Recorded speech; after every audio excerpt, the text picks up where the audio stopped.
Is the slides visible to you all? So good afternoon to everyone and welcome back to the tribology class. Is the slides visible to you people? Hello. Hello, kindly respond. Are the slides visible?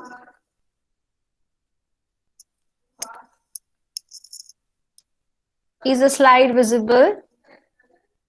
Yes, ma'am. Yeah. Okay. So we have completed the module 1 and we dealt about all the basic information related to our tribology aspects. So what are its importance? So what is the need of studying our subject tribology? And also we dealt about some part of the lubricants, the importance of it, the functional properties, how to classify the lubricants based on the required applications, and also we shed some light on how the lubricant grade selection varies, which are the important features what we have to think about while selecting a particular grade of lubricant. So we covered all these aspects related to our first module. So now we are just moving for the second module today, but we will be just doing an OBE activity based on the module 1 in the future classes, because I will just be assigning some work to you in the Google Classroom. So accordingly, we will just make an arrangement for flipped class or whatsoever suitable to the OBE activity related to the module 1. So I'll be telling you clearly what you have to be done. So you have to be prepared for it, and we will conduct one OBE activity based on module 1 in future classes. So this is about the module 1 what we have dealt about. So module 2 basically deals with friction and wear. So these two words, friction and wear, is not new to you. You have learned it already in your lower semesters. So now you have to just focus how the concept of friction and wear will help in related to our tribology perspective. So trying to take the same concepts what you have studied differently, clubbing together to see how well it works as a need for the tribological requirements. So based on that, your syllabus related to module 2 is about the origin, about the friction, so various friction theories, which are the measurement methods which are used that we have to delap. And then we have like friction which come across in metals and non-metals, how it varies, what are the differences, so that you will come to know. Later, we will dig on to wear, what is the basic classification of wear, and which are the mechanisms which are being used to overcome the existing wear when some components are in moving. And then related to wear, we just come across some theories, right? After that, then you will know what is the importance of debris analysis, which are the standards which are being used. Okay, and finally we will relate this to few case studies. Even in the case studies, even case studies are in your syllabus. Okay, so don't neglect case studies. In the examination, they will ask you the concepts of friction and wear related to some practical example. In that case, you should be knowing at least some companies who are working on it and how they are overcoming the problems related to friction and wear, which methodology they are using, which theory they are adopting, what are the measuring methods they are following. So all these you should be knowing. Then only you will be able to answer the given question with a suitable example. I am not adding the case studies. It is within the syllabus. So you have to see that you know some practical aspect to the theory what you are studying in your courses. So usually in some subjects, in every module, you'll be having case studies. Okay, so in your case, it is in the module 2. Okay, so you need to refer some case studies as well. I'll be giving some case studies for module 1 also. If it is not there in the syllabus also, I will give you some case studies. So that makes you for better and practical understanding of the need for the subject tribology, and also to overcome the problems associated either with friction or wear when you have some moving mechanical components which are run for continuous period of time. So this is about the things what we have to learn related to our module 2. So basically everyone know what do you mean by friction. Can anyone tell me what do you mean by friction? You have studied already in the lower semesters. What do you mean by friction? Can you just give me an example for friction at least? Subramanya?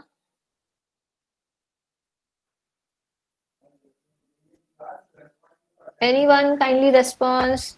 Ma'am? Yeah. What do you mean by friction? How can you just tell me an example for it? Ma'am, it's a resistance offered for the motions. Yes. Can you just give me an example?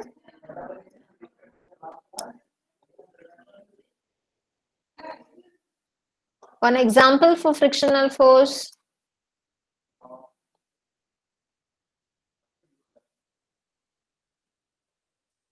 Anyone? One small example for frictional force.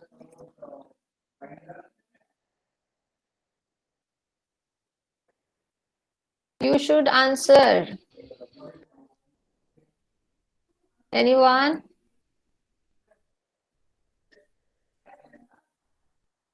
Okay, let me put this to your quiz if you're not answering. Ma'am? Yeah. Ma'am? Yeah, please, Varun.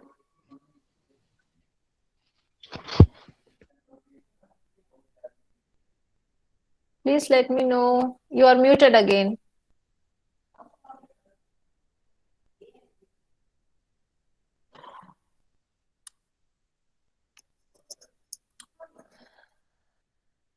So friction, whenever you are either standing, you're sitting, now for the class you're sitting on the chair, right? So whether the frictional force comes into picture when you're in state of motion or not, so that you should understand while you walk on the road, whether the frictional force comes against the direction in which you're walking or not. So each and every body which has a self weight of it, whether in state of rest or in motion, some amount of frictional force comes into picture. So we will be analyzing all those in specific classification, whether it is static friction or dynamic friction. So before going to it, as one of your friend told, friction is nothing but the resistance offered for an movement, right? So basically if you have a box, if it is moving in this direction, so it will offer a resistance for the movement in the opposite direction.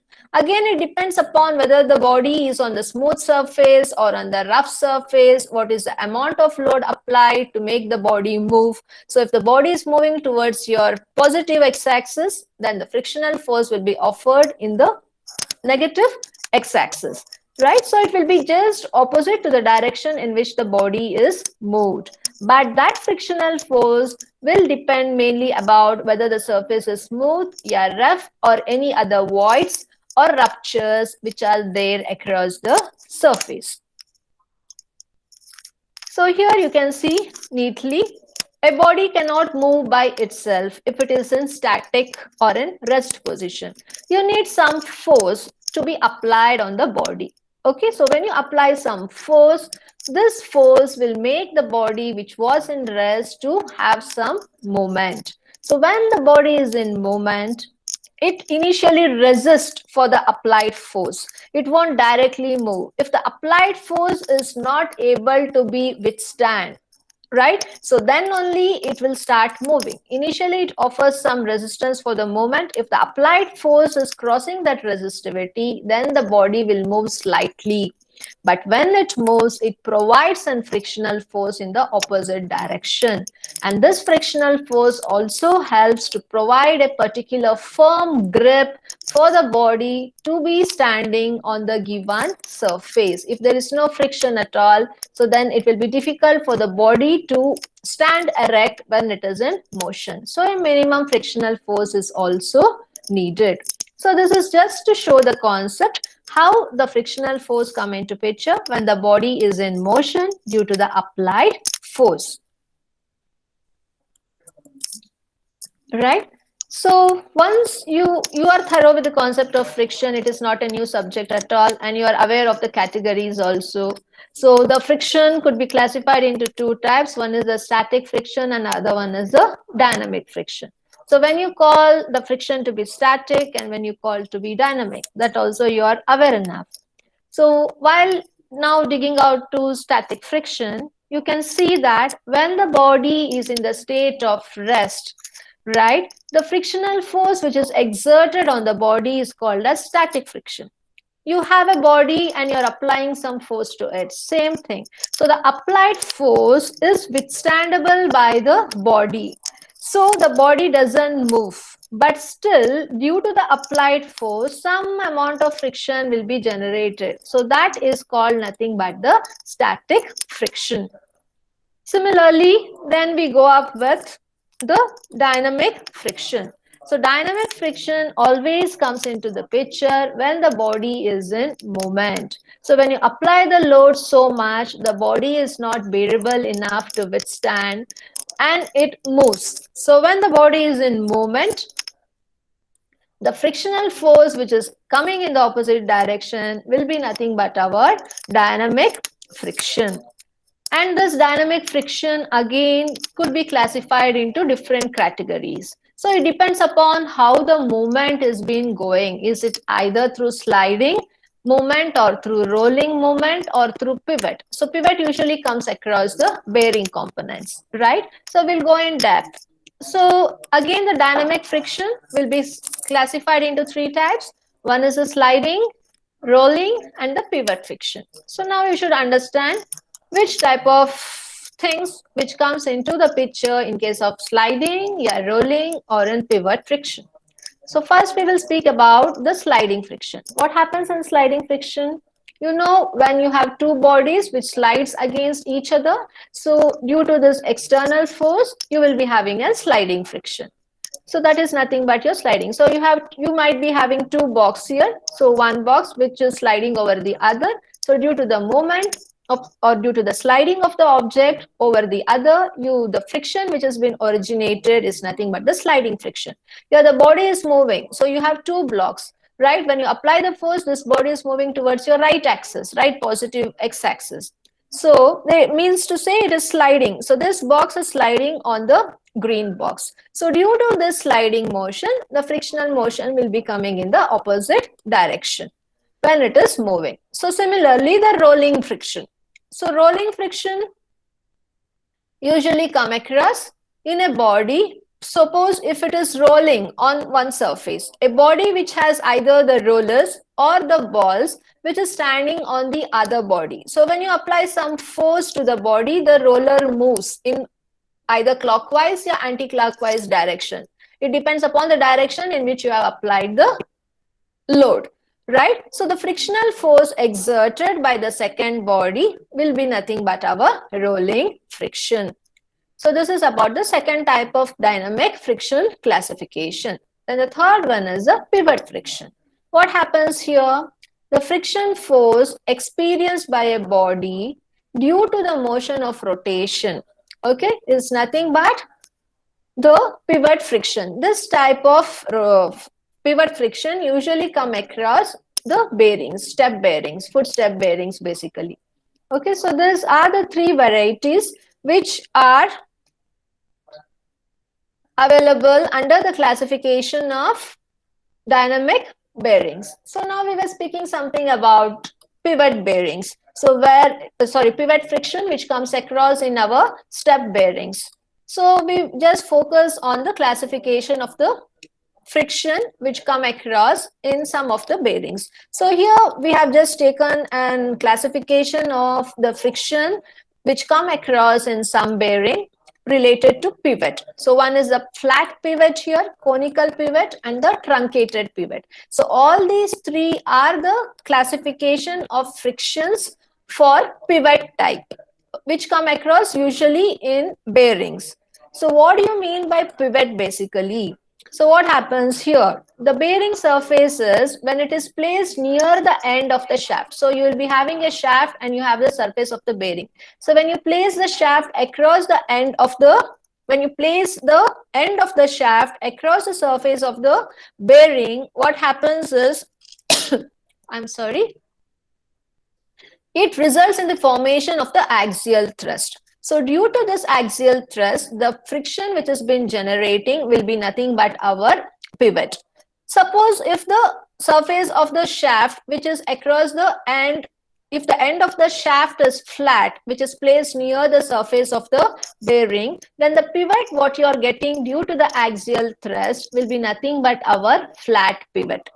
If the shaft what you are using, if the end of the shaft is a conical surface, and if you are aligning this shaft across the surface of the bearing, then the axial thrust which is causing due to the rotation of the shaft will release in the formation of some kind of friction. So that friction is nothing but conical pivot type. And third one is, if the shaft end is in a truncated shape, if a truncated shape which you are placing near the surface of the bearing, then due to the movement of the shaft, the axial thrust which is embedded to the surface of the bearing will cause the friction in the form of a pivot. Since the shaft is truncated, we call that as a truncated pivot. So these are the three types of friction of pivot which come across in case of using bearings. So it mainly depends upon the shape of the shaft at the end what you are using to get the required motion. Okay, so this basically come across when you need a rotational motion. Obviously, in rotational motion, when we use bearing, you will be using the shaft by default. So basically, it depends upon the shape of the shaft at the end it is, whether it is flat, whether it is conical, or whether it is truncated. So based on that, you will get the different categories of the pivot friction. So this also comes under the classification of dynamic friction.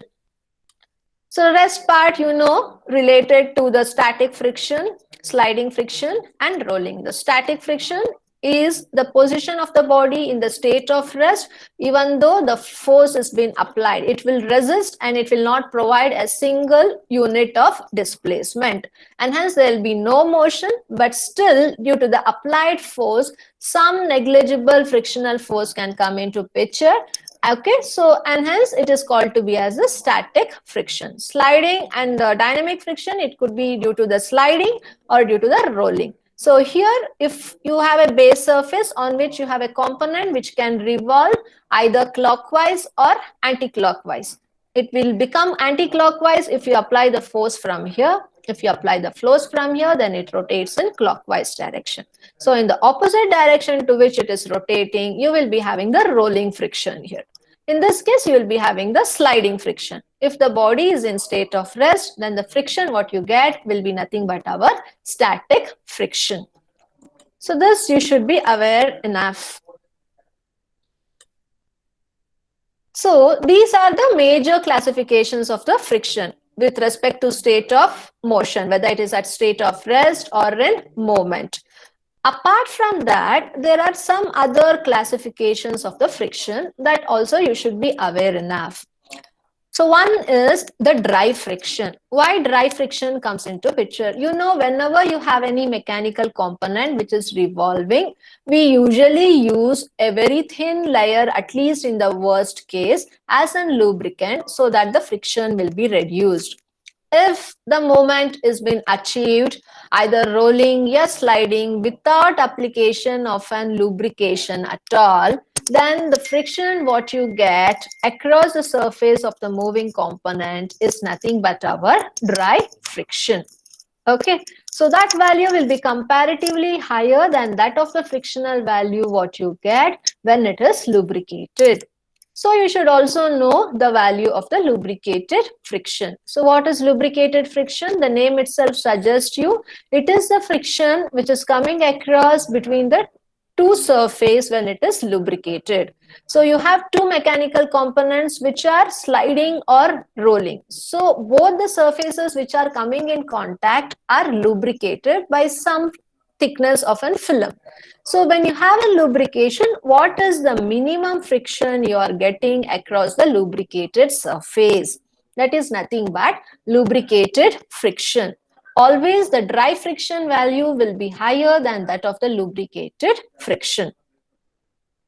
After knowing the difference between these two, you should also understand a small classification related to lubricated friction. One is the greasy friction and other one is the fluid friction. What happens in greasy friction? So you know, greasy, the name itself suggests it will be having a very high viscosity, right? If you have a very high viscosity, it won't be possible for you to apply a thick lubricated film. So obviously the greasy friction means you'll be just applying the grease between the two moving elements or the components. Then it is mean to say that it will be having a very thin layer of lubricant in between the rolling components or sliding components. So in that case, the friction which has been originated due to the movement is called to be as the greasy friction. And next is fluid friction. As the name itself suggests, here you'll be having a thick lubricated layer or a lubricated film of higher thickness will be embedded between the two moving components. So the fluid friction which has been originated due to the movement of the rolling component in the presence of the lubricant film is nothing but our fluid friction.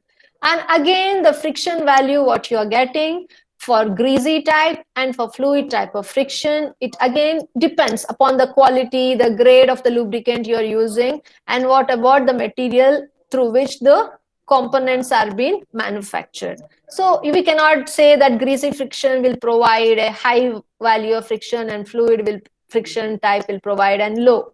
Never. It won't substantiate in all the cases. It depends from case to case based on the grade of the lubricant selected and also the material of the surface component through which it is being made a device. So these are the other classification of friction. So you should be knowing totally, wholeheartedly all the classifications of the friction when it is at static and when it is in dynamic condition, and then relating this to our tribology aspect where we need to speak about the lubrication aspect because we use lubrication to overcome the friction. So how the classification is associated with respect to lubrication stuff. So this is how we will link the connectivity to our subject. Apart from that, these all comes related to the origin of friction, and then we'll go with some theories. Okay, so you know, friction, always when you hear the friction, you cannot tell that, oh, always friction will bring a loss in a moving element.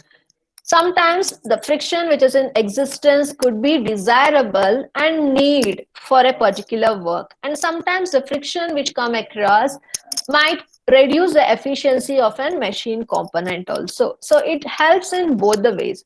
It has its advantage as well as the disadvantage, right? So some desirable aspects of friction are when you're writing something on a paper, you need some grip to write, or else always your hand gets slipped out. So in that, the minimum friction is needed in order to have a good stand of your hand on the paper with a firm grip so that you can write smoothly. If there is no grip at all, you cannot write very speedily and complete your all 5 full questions in an examination of 3 hours. That shows how grip you have in your hand to write the answers quickly, neatly, without any scrap. Okay, so this is about one of the examples. Similarly, when you are walking on the road, if you walk slowly, then the friction won't come to to a larger extent. When the time constraint is less and you have to reach a longer distance and you don't have a vehicle, you need to walk only by your legs.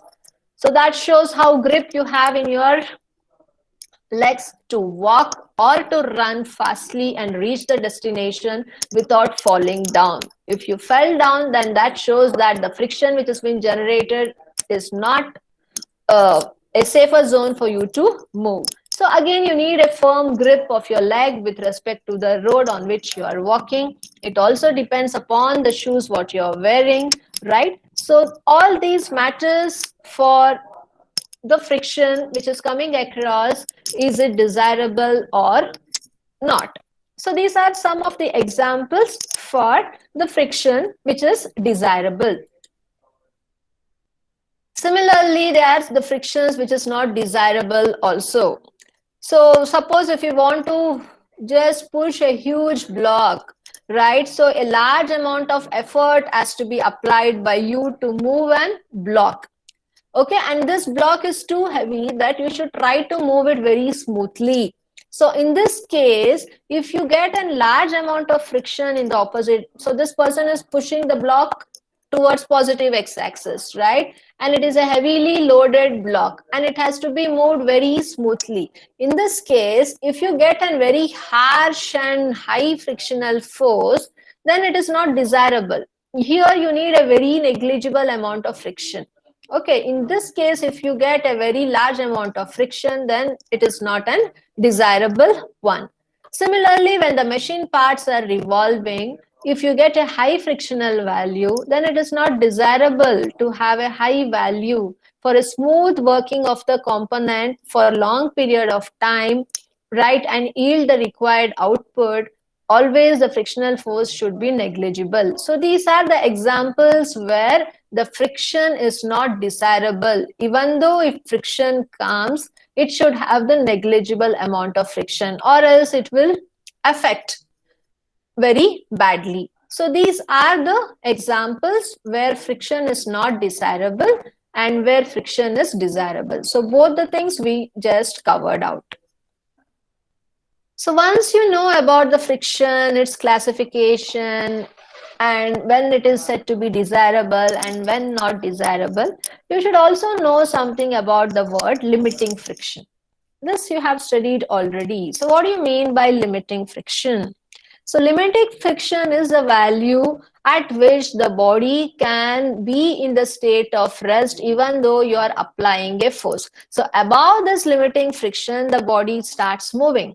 So that is the amount of resistivity a body can offer when the force has been applied. So here you have a block. So this is the direction in which the force is applied. So due to the force applied, right, the frictional force comes in the opposite direction. So the body will be having a capability to resist, suppose for 5 kilonewton. So until 5 kilonewton you apply, the body will not move. It shows some resistivity for movement and will be in state of rest. But when this 5 kilonewton is crossed, if you apply still more load on it, then slightly the body starts moving, right? So above 5 kilonewton, the body starts moving. That means to say that the limiting friction for the body is across for the load 5 kilonewton. So this is how you define an limiting friction. So just the same one example is there.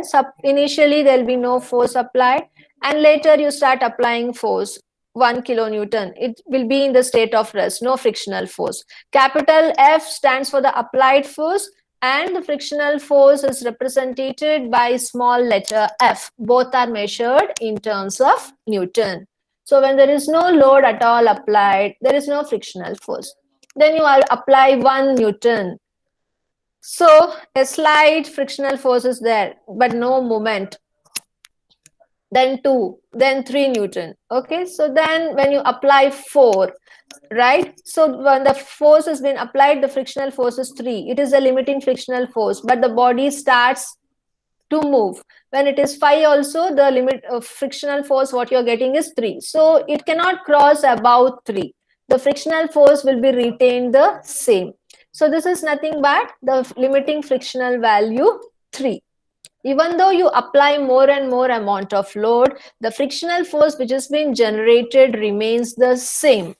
So this is the limiting frictional force. So until then, that value is called to be as in static friction. So this is the friction value for which the body remains to be at the state of rest. So when it crosses the state of rest motion, then obviously the frictional force keeps on changing and it increases. So that's the same thing which is being shown here. So this is the force applied right from 0 to 5 Newton and this is the frictional force which is coming. So the same thing which is being told in table is now plotted graphically. So you can see when the load has been increasing, the strain is gradually increasing. So this is the 3. So after 3, even though you apply the load, the body now is in movement, but the frictional force remains the same. So for any body, there will be the limiting frictional force which exist. Okay, so that point tells you the condition until which the body will be in the state of rest. So once that limiting friction has been crossed, then the body will be in the state of motion. So you can see the classification of static friction as well as the dynamic friction. So theoretically, now you can tell the dynamic friction is the frictional force which makes the object to move on. But whereas the static friction is the frictional force which makes the object to be held in stationary. So this is the limiting friction until which the body can be in the state of motion. So from here after it starts moving. So this is the difference between the two, what you have to understand. So once you know about the limiting friction as a part of kinetic and static friction, you should also know about the normal reaction forces. So this also you have studied. Normal reaction forces will always comes in the direction opposite to that of the direction of the weight. Suppose you have a box or a block of some weight which is kept on an horizontal surface. So all blocks or human body or whatever, it has a self mass, right? So that mass will be always acting towards the earth's surface. So the mass and the gravitational force will be always acting in the upward direction. So this two nullifies, then you can say that we are stabilized and standing on the earth. If there is no gravitational force at all, then our weight will not be balanced and it is not possible for us to either stand or to walk on the road, right? So this is due to our gravitational force which attracts in the opposite direction and it will be equilibrium condition where it neutralizes. Similarly, for all the mass of the body, for all the weight is nothing but mass into gravitational force. For each weight of the body, the normal force will be acting in the opposite direction. So this force is nothing but the normal reaction force. So this will be a simple case when the block is on the surface. In a horizontal surface, there is no any inclination at all. But when it comes to a slant edge, if you have a box or a block of some weight which is sliding from top to bottom, right? So this will be the direction. So when it is moving like this, if it is moving in positive x direction, you'll be having the frictional force in the opposite direction. But the weight of the block will be having some value which is nothing but mass into gravitational force. So you'll be getting the normal reaction force in the opposite direction. But this axis is not parallel to our x and y axis. And hence usually what we do is we resolve that into y component as well as x component, right? So then you will be having mg sine theta and mg cos theta. So parallel to y axis you got, then you will show the normal direction. So this usually happens in the slanting surface. You will be having a block, you will be having a self weight of the mass which will be self weight of the block which will be acting exactly downwards, right? And this, since it is sliding in this way, you'll be having the frictional force. So then this is the axis, but the block is in the reference plane in this way, x and y. So you have to resolve the components of the weight into two sections, one parallel to x axis and one parallel to y axis. So then you will show the normal reaction exactly opposite to the y axis here. So this is how you will resolve the components if needed to solve the problem. That is, you have done already, and now we have problems only related to the bearings at the end, so that we will be doing. So now you have to just understand that the normal force will come exactly in the opposite direction to where the weight has been acting. The weight acting could be directly parallel to the y axis. If it is inclined, then we have to resolve that into x and y component and then show where the normal reaction force is acting. So this thing you have to understand. So we have studied many things here. Normal reaction force, static and dynamic. What do you mean by limiting frictional force? Right? And then we had also the classification of dynamic friction. And then you should also know about what do you mean by coefficient of friction. So when you know about the frictional force and the normal reaction force, then you have to relate a factor, what we call it as coefficient of friction. Usually coefficient of friction is defined as a ratio of the limiting frictional force to the normal reaction. We have studied what you mean by limiting frictional force, right? So it is the value until which the body will be in the state of rest. After that value, it will be in the state of moment. So that particular stage is nothing but our limiting frictional force. So if you take the ratio of limiting frictional force to that of the normal reaction force, what we studied now, so the ratio what we get is nothing but the coefficient of friction. So coefficient of friction is always referred by the letter mu. And one more thing what you have to understand is the angle of repose. This also you have understood. So what do you mean by angle of repose? So here you can see a block, right, which is sliding down. It has been inclined at a particular angle theta. Since it is sliding down, here you'll be having the frictional force towards in positive right towards positive direction. Okay, it is sliding down, and it is, since it is sliding down, you'll be having the frictional force in the opposite direction. It is slant because it is inclined to a particular angle, but the block, what it is there on the inclined surface, has some weight. So the weight will be exactly perpendicular down. So weight is nothing but our mass into gravitational force. But the surface here is not parallel to the regular x and y plane, and hence we will resolve this into two components, x component and y component. And then you will plot a line oppositely exactly. So this is our y component when we resolve. So the line what we draw exactly opposite to our y component will be nothing but our normal frictional force. So the angle inclined between these two is nothing but the angle of repose. So theoretically you tell the minimum inclination of any plane to the horizontal in such a way that the body resting on the inclined plane tend to move down the plane. So you will be having an angle. Suppose it is exactly at 45 degree, and you keep a box and you just apply some force on it, pat, so it won't slide down. Again, you will again put some pressure on the slanting edge, it won't slide down. So you will be varying the angle every time. So there will be a particular angle what you set, for which if you just slightly apply the pressure on the surface also, it starts sliding down. So this is the minimum angle to which the body can slide down. So when it is sliding down, so at that particular angle, it is called to be as the angle of repose. And in this also, the normal frictional force have to be determined. What is the regular frictional force have to be known.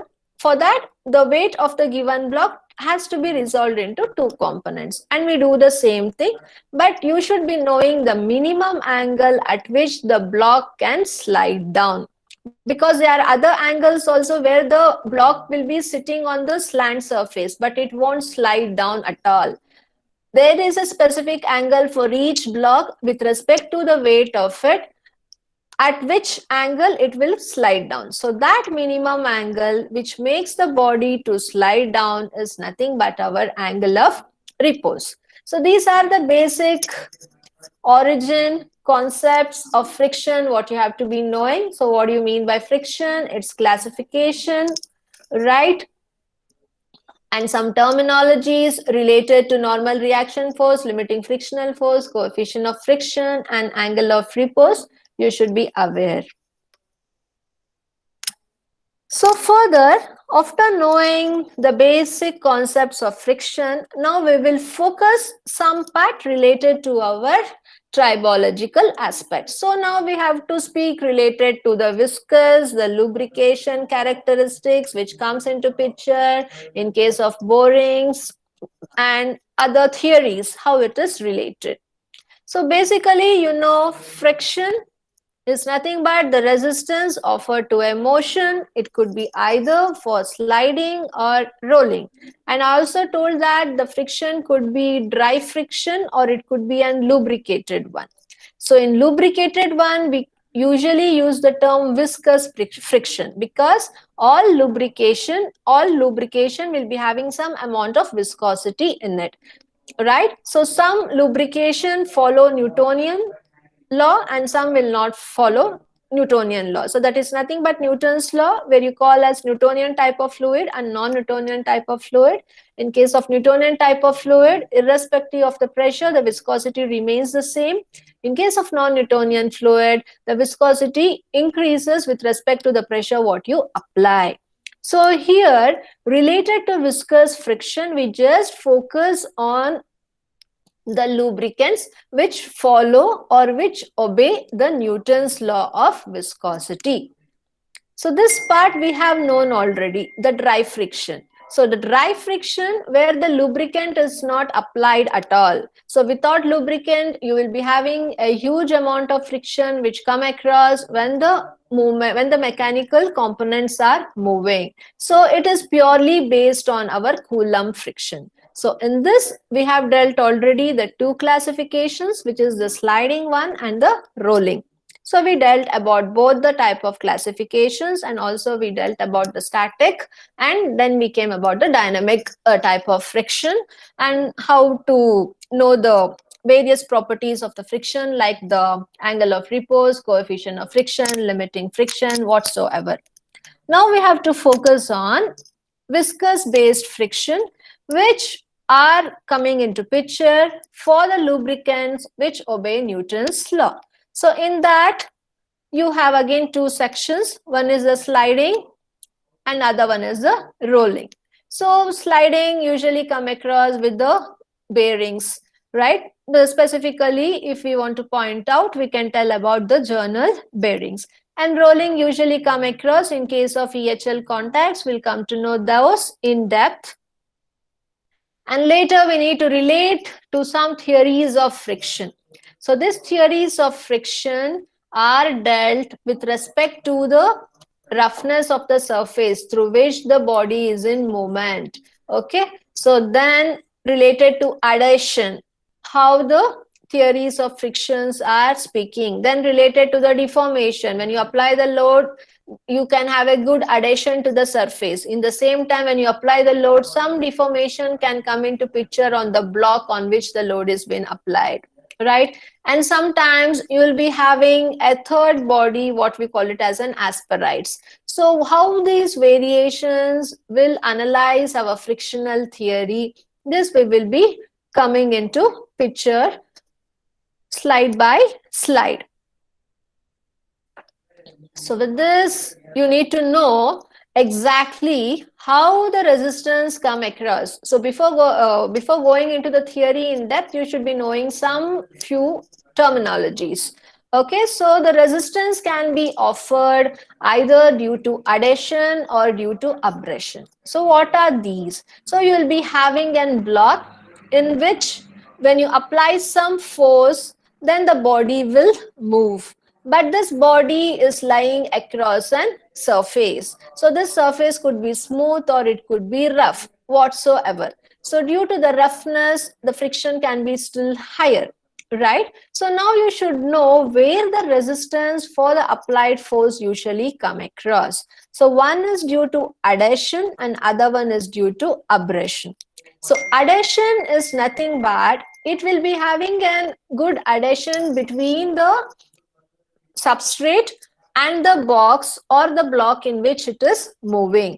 If you have a proper adhesion, then the amount of friction which is coming across will be lesser.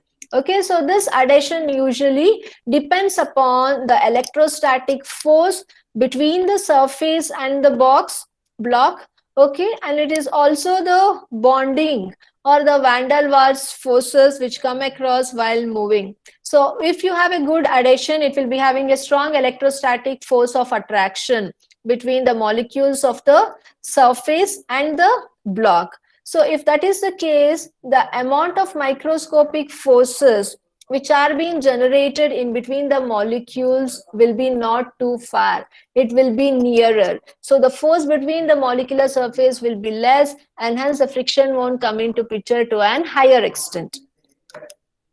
Next is abrasion.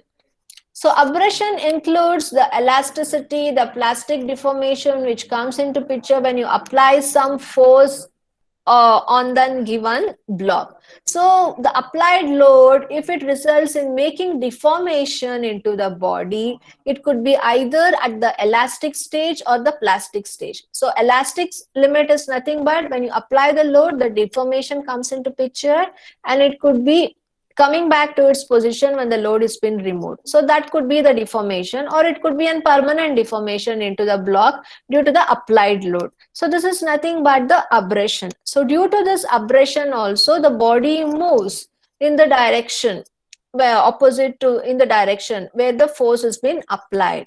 In that also you will get the frictional force which is coming into picture. So in both the cases, whether the object is properly adhered to the surface or the object is moving due to heavy load causing some abrasion across the surface of contact, you will get the frictional force coming opposite to it.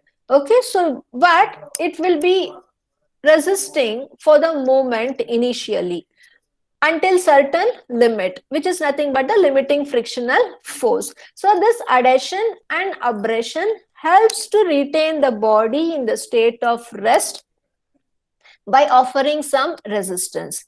If that resistance is not possible for the body to, if it is not possible for the body to resist, then only the body starts moving. So these are the two factors which helps in overcoming the movement of the body by providing a proper resistivity for the load applied. Apart from that, there are some other reasons which can be offering some resistance to the movement. What is that? The contaminants. So between the block and the surface, there might be contamination which is coming across. So this contamination might be due to some foreign particles which were not visual, which were not able to be identified while performing the operation. Okay, well, if it is a very small foreign particle. Okay, sometimes what happens if any oxides are formed due to external environment, right? And thirdly, the films, what you apply as a lubrication layer, if these films are being absorbed either by the surface or by the block, or if some gases are coming into picture, okay, that is in the rare cases. Okay, so all these things results in the formation of contaminants. So these contaminants can also lead to cause friction when the body is in movement. So these are the three factors through which the resistance comes for an object to move even though the load is been applied. One is adhesion, the second one is abrasion, and the third one is the contaminants.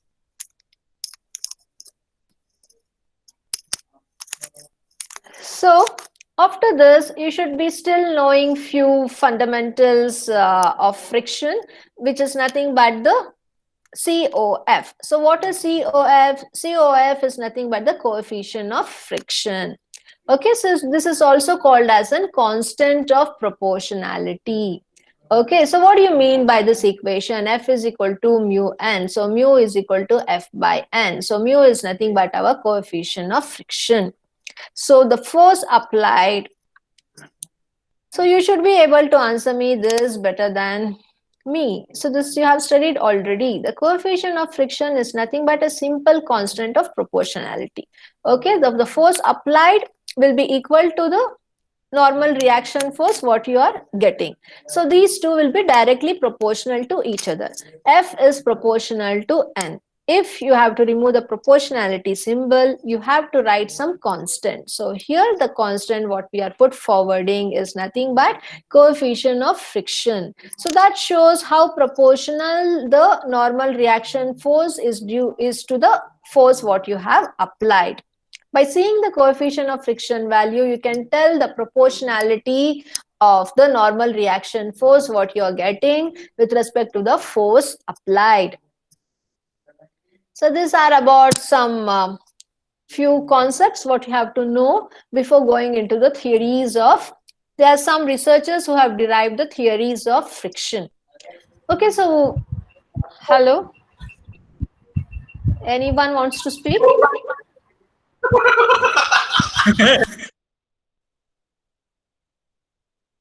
Who is that? Kindly mute your mic. So now, before going into the theories, you should know how to identify the coefficient of friction for a particular material. Suppose if you take an example for steel, how do you identify the coefficient of friction? Again, you know, steel has a huge classification. It has its own grades related to stainless steel. It could be 304, yeah, 316, yeah, any series which come across in 400. Okay, so it defines what is the hardness of the steel you are looking for. And suppose if you're focusing on carbon steel, then you have to think about whether you're focusing on pyolitic or martensitic type of carbon steel, or if you're purely focusing on the steel which is needed for making of tool. Tool steel classification is different, stainless steel is different. Tool steel we usually go with high graded stainless steel, and again for normal steel you can go for carbon steel, which could be either martensitic or pyolitic. So when you think about coefficient of friction, many question comes into picture regarding the classifications. So once you select, okay, for what application you want which category of steel, then you have to think like you have selected the material, but where you want to use it. Either you need to use the steel in water or somewhere else. Okay, so once you decide, okay, whether you want to use a steel within the water or not in water, so then you think about what is the mechanism you are using, so what is the function exactly, right? So all those things you have to think about, and then you will think what is the gear driven mechanism for the steel what you are using, which mechanism you are using. And if you are using like 3-gauge linkage mechanism or whatsoever, so which are the losses you come across the gear, and to overcome this losses of friction, what is the minimum coefficient of friction is needed. Okay, so again those things you have to think.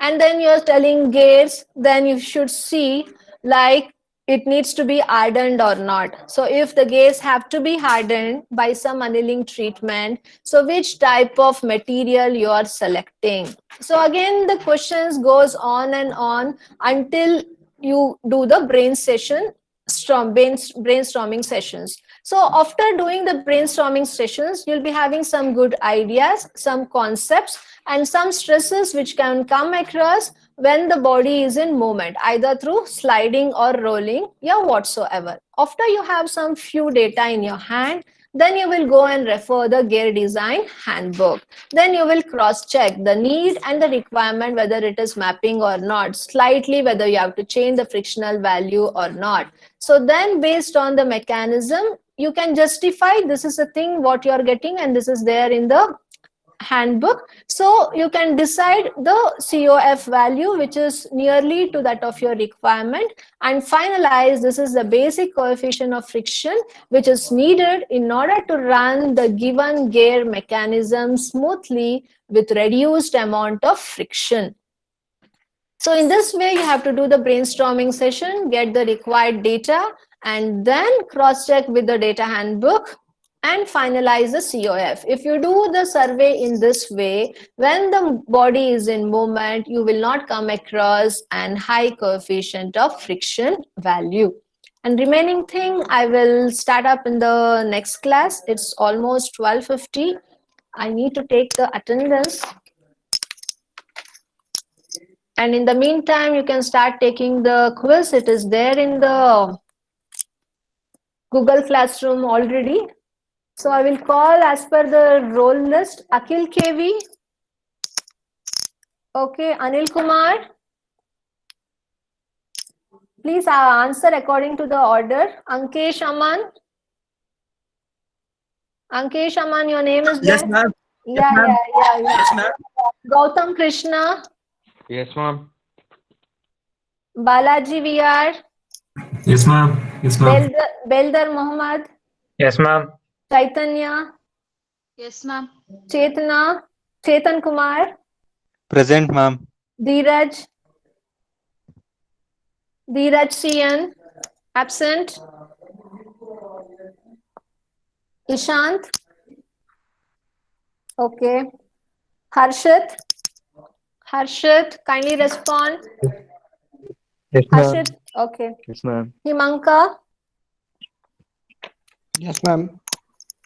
oh, Himanka, you're there. I'm not able to see your response. Yes, Yeah, ma'am. yeah. You. In the meantime, you type your name and USN number in the chat room. I'll be taking the attendance. Kanishka, Kanishka Reddy, Kanishka Reddy absent. Yeah, Ma'am. present. I'm Okay, you should respond, no? Naga Murali Krishna. Sorry, ma'am. Okay, Internet is okay. down. Naga Murali Krishna. Naga Murali Krishna absent. Kunal Raj. Kunal. Present, ma'am. Okay. Danush. Danush. Danush absent. Mohammad Ayan and Mohammad Junaid both are present. One more. Mohammad Ayan. Shri Prasad. Yes, ma'am. Okay. Niharika. Yes, ma'am. Nihar Venkat Sai. Nihar Venkat Sai. Nikhilar. Okay. Nirab. Yes, ma'am. Prajwal. Present, ma'am. Prajwal Patil. Prajwal Bhatt. Present, ma'am. Rishabh Pandey. Present, ma'am. Rohan. Ma'am, present. Roshan Yadav. Yes, ma'am. Sumant Sagar. Yes, ma'am. Sagar Datta. Sagar. Sagar Datta Mathur. Present. Where are you? Sagar GV. Present, ma'am. Sanjay Raghav. Sanjay Raghav. Shobit. Shobit. Okay, Siddharth. Both the Siddharth are present. Present, ma'am. Siddharth. Okay. Subramanya. Siddharth Katare. Present, ma'am. Siddharth Sridhar. Yeah. Subramanya Shivaram. Present, ma'am. Rohan. Ulas. Yes, ma'am. Ulas you. I hope he is absent. Vivian Varun. In the meantime, everyone type your name and USN. Pavan. Pavan. Present, ma'am. Danush. Present, ma'am. Not able to speak, kindly put yes ma'am in chat. Danush. Dhyanesh Kumar. Gunasagar. Yes, ma'am. Meghanatha. Present, ma'am. Rasik Baran. Rasik Baran. Shiva Krishna. Shiva Krishna. Shreyas. Shreyas L.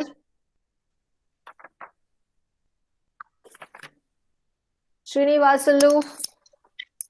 Yes, ma'am. Yogananda. Okay. Gautam Sai. Gautam Sai is not there. Is Chanukya and Ranveer Dora is in your tribology or it is in financial management? Any idea whether they fall into your elective? Chanukya and Ranveer Dora.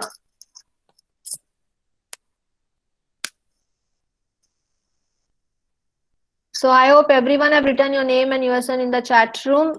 Kindly submit the quiz on time. Ma'am, you not call my name, ma'am. What's your Kiran, name? ma'am. Kiran R, Kiran. ma'am. Kiran R. What's your USN number? 17 ME 405, ma'am. 405. 17 ME, 17 ma'am. ME. Okay, it is 17 ME 405. Kiran, what's your full name? Kiran R. Yes, ma'am. Okay. Kiran R. Yes. And who else? Anil Kumar 006. Yeah, Anil Kumar. I have called in the beginning only after Akhil. I think you haven't answered. But I saw your. Huh? Okay, fine. Anyone else? Whose name I have missed out? Okay, then. So if you have written your name and USN in the chat room, we will see in the next class. Until then, please take care. Complete the quiz. I have given until 1:10. I hope so. Kindly do submit on time. Take care and bye-bye. Thank you, ma'am. Yeah, bye-bye.